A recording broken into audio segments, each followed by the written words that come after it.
Para suster, para bruder, Bapak Ibu, saudara-saudari, rekan-rekan muda, dan juga anak-anakku yang terkasih, umat Katolik, Paroki Santo Yusuf Padi, maupun Paroki Santa Maria Lasaret Juwana. Kami bersyukur boleh hadir kembali di dalam renungan mingguan selama masa pandemi ini. Kami hadir dengan inspirasi-inspirasi renungan-renungan mingguan. Kita memasuki hari Minggu biasa ke-13. Dan suasana gereja kita sejalan dan juga di dalam sukacita yang sama, yakni ketika kita sebagai umat di Keuskupan Agung Semarang, tepatnya tanggal 25 Juni yang lalu, kita merayakan genap 80 tahun Keuskupan Agung Semarang. Sehingga suasana yang dibangun di dalam minggu-minggu ini adalah suasana syukur. Para umat juga bisa mengikuti misa secara online, secara streaming untuk menyatukan rasa syukur ini bersama dengan Bapak Uskup untuk bersama memaknai 80 tahun Keuskupan Agung Semarang ini di dalam kebersamaan dan kesatuan, saling meneguhkan, saling menguatkan, tetapi juga dirangkai di dalam syukur dan pujian kepada Tuhan atas karya Tuhan di dalam Keuskupan Agung Semarang ini. Bapak, Ibu, dan saudara-saudaraku yang terkasih, para suster bruder, rekan-rekan muda, dan anak-anakku yang terkasih, minggu biasa ke-13 ini saya akan mengambil renungan untuk menjadi renungan bersama dari bacaan kedua surat Rasul Paulus kepada jemaat di Roma, bacaan minggu ke-13 ini. Saya bacakan untuk Bapak, Ibu, dan saudara-saudara. Saudara-saudara, camkanlah kita semua yang telah dibaptis dalam Kristus telah dibaptis dalam kematiannya. Dengan demikian kita telah dikuburkan bersama-sama dengan Dia oleh pembaptisan dalam kematian, supaya seperti halnya Kristus telah dibangkitkan dari antara orang mati oleh kemuliaan Bapa, demikian juga kita akan hidup dalam hidup yang baru. Jadi jika kita telah mati dengan Kristus, kita percaya bahwa kita akan hidup juga dengan Dia. Karena kita tahu bahwa Kristus sesudah bangkit dari antara orang mati tidak mati lagi. Maut tidak berkuasa lagi atas Dia, sebab kematiannya adalah kematian terhadap dosa, satu kali untuk selama-lamanya, dan kehidupannya adalah kehidupan bagi Allah. Demikianlah hendaknya kamu memandangnya. Kamu telah mati bagi dosa, tetapi kamu hidup bagi Allah dalam Kristus Yesus. Demikianlah sabda Tuhan. Syukur kepada Allah. Saudara-saudariku yang terkasih, para suster, bruder, dan juga rekan-rekan muda OMK yang terkasih di dalam Kristus Tuhan. Refleksi dari Paulus. Setelah pertobatan Paulus, hidupnya diarahkan sepenuhnya untuk kemuliaan Allah. Itulah pertobatan yang sejati. Sebuah pembalikan arah hidup yang total, dari menolak rahmat Allah, dari menjauh dari kasih Allah, kemudian menjadi hidup yang semua dipersembahkan untuk kemuliaan Allah. Dan hidup yang semacam itu adalah diteladani dari Tuhan kita Yesus Kristus sendiri. Perjumpaan pribadi Paulus dengan Yesus tentunya mengubah hidupnya sedemikian radikal. Radikal dari kata radik, artinya akar, ngoyot, merubah dasar hidupnya. Hidup yang dipersembahkan semata-mata demi kemuliaan Allah, itu hidup yang berkenan di hadapan Allah sebagai orang-orang yang telah dibaptis. Oleh karena itu, refleksi Paulus di dalam bacaan yang kedua di dalam minggu ini bisa menjadi renungan kita. Sejauh mana hidup kita ini tidak mendua bahasa Jawanya tidak mangero.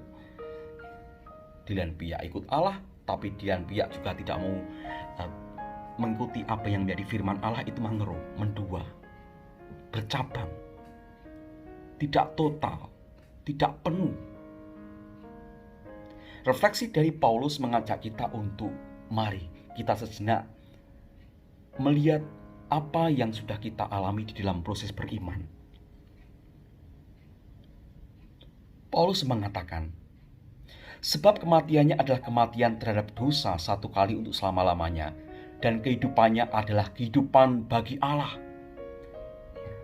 Kehidupannya adalah kehidupan bagi Allah. Kalau kita memandang siapa Yesus orang Nazaret itu, seluruh hidupnya dipersembahkan untuk kemuliaan Allah Bapanya. Bahkan tugas pelayanan, perutusan menghadirkan kerajaan Allah, dia hayati sebagai pekerjaan besar yang perlu diseriusi, tidak hanya dengan keterampilan, tidak hanya dengan pelayanan yang maksimal, tetapi dengan menyerahkan nyawanya, totalitas. Itulah hidup Yesus yang diteladani oleh Paulus dan disaringkan kepada kita semua. Hidup yang dipersembahkan demi kemuliaan Allah. Dan hidupnya, nyanya Yesus, dan kehidupannya adalah kehidupan bagi Allah. Seluruh hidup Yesus kita pandang sebagai hidup yang dipersembahkan semuanya. Tidak hanya 90%, tidak hanya 10%, tidak hanya 99%, 100% hidupnya digunakan, ditujukan untuk kemuliaan Allah. Oleh karena itu Yesus sering juga mengatakan di dalam sabdanya, makananku adalah melakukan kehendak Bapakku di sorga. Oleh karena itu saudara-saudaraku yang terkasih, kehidupan yang senantiasa dipersembahkan bagi Allah itu hendaknya juga kita pupuk hari demi hari. Untuk di dalam kehidupan doa maupun renungan-renungan, kita diajak untuk mengenali jejak-jejak kehadiran Allah dalam setiap peristiwa, baik suka maupun duka, baik dalam hingar-bingar sukacita dunia ini maupun di dalam duka cita, musibah, pandemi seperti sekarang ini. Kita diminta untuk melihat dari kacamata persembahan. Dilihat dari kacamata apa yang bisa kita lihat, bisa kita hayati dari Allah yang bertindak di dalam setiap peristiwa itu. Kehidupan bagi Allah adalah kehidupan di mana kita menjalani hidup kita sebagai manusia, tetapi tidak lepas dari rencana dan menangkap karya serta kehendak Tuhan di dalam kehidupan kita, termasuk peristiwa-peristiwa hidup yang kita jalani. Kehidupan kepada Allah senantiasa setiap tingkah laku, perbuatan ditujukan semata-mata untuk kemuliaan Allah. Inilah proses beriman yang sesungguhnya. Sehingga agama tidak hanya sebagai tulisan di dalam KTP, sehingga lepas dari jati diri atau makna sesungguhnya umat beriman. Refleksi Paulus di dalam bacaan yang kedua tadi mengajak kita, sejauh mana aku sudah hidup semata-mata demi kemuliaan Allah. Memang kerapuan manusia, kedagingan kita, egoisme, kepentingan diri sendiri terkadang menghambat untuk kita berkembang ke arah itu. Kadang dalam diri saya pribadi juga terkadang ada godaan untuk semata-mata untuk mencari popularitas diri sendiri, untuk kepentingan diri sendiri. Kadang ada enggan untuk menempatkan Tuhan di dalam setiap peristiwa yang tidak enak di dalam hidup saya. Tetapi yakinlah bahwa Roh Kudus yang dicurahkan adalah Roh Allah sendiri yang memampukan kita akhirnya ketika kita berani menanggapi Roh itu untuk mengubah hidup kita.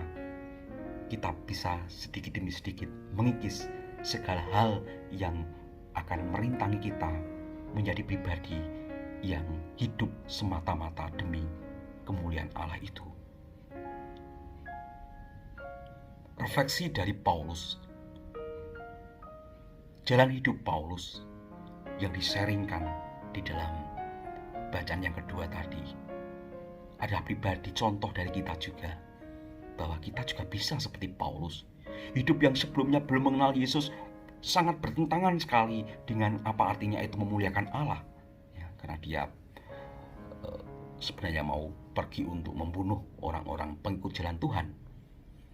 Tapi rahmat Allah memampukan dia kemudian mengubah hidupnya, hidup yang dulu dianggapnya sebagai sampah sebelum mengenal Kristus, dan hidup baru terus-menerus berproses dan akhirnya mampu mempersembahkan hidupnya semata-mata demi kemuliaan dan kehadiran kerajaan Allah di dunia ini.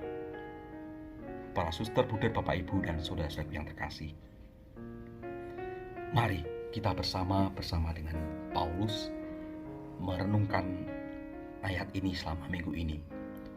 Demikianlah hendaknya kamu memandangnya. Kamu telah mati bagi dosa, tetapi kamu hidup bagi Allah dalam Kristus Yesus. Kita belajar saling meneguhkan, saling menolong untuk bersama membuat paguyuban umat Katolik yang hidup berkenan semata-mata untuk Allah. Tidak semata-mata untuk golongan kita sendiri, untuk diri kita sendiri tidak, tapi untuk kemuliaan Allah, biar rahmat, shalomnya, berkatnya bisa dirasakan di seluruh dunia ini. Kita diajak untuk bekerjasama menghadirkan rahmat Allah itu di dalam hidup kita, di dalam proses beriman, olah rohani kita. Kita bisa memupuknya dengan hidup doa, pertobatan terus-menerus, revisi hidup terus-menerus, meneliti batin terus-menerus, agar hidup kita diubah menjadi hidup yang semata-mata demi kemuliaan Allah, seperti yang diteladankan oleh Yesus Kristus Tuhan kita, dan juga sharing dari Paulus ini. Berkah dalam